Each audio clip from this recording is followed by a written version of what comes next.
I know how tough this is going to be, is the concession from the New South Wales Premier after extending Greater Sydney's lockdown for another 4 weeks. 3 new local government areas are now under strict stay-at-home orders as household cases remains of high concern.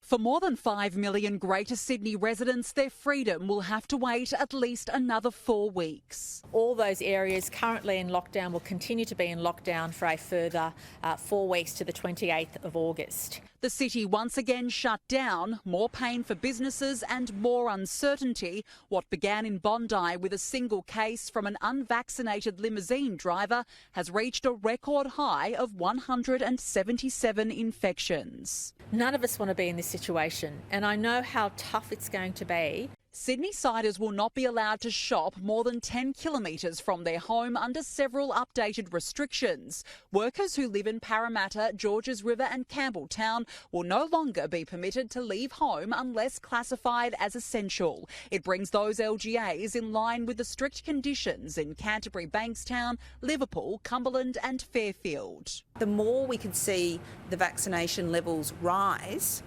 it will assist us in the control, but we will need the lockdown and very strong lockdown conditions which have been put in place by government. Year 12 students will return to face-to-face learning on August 16. In a major shake-up of the vaccine rollout, Pfizer will be prioritised for students aged between 16 and 18 living in the 8 high-risk LGAs. Those doses will be reallocated from the regions. We don't want students coming to face-to-face learning, getting the virus and then taking it home to their families, and that's why we will start a vaccination program. To redirect doses from the bush to those LGAs is appropriate and supported. In a welcome boost for the economy, construction resumes on Saturday in non-occupied settings with strict COVID-safe protocols, except for those in the LGAs of concern and for workers who live there. Residents outside the city, like here on the Central Coast, had been hoping to come out of lockdown,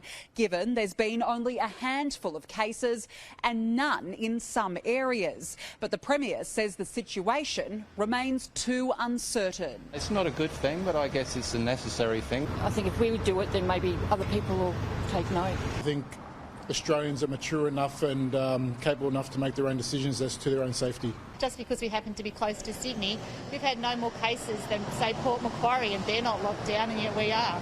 A singles bubble for people living alone has also been announced. Danica Di Giorgio, Sky News.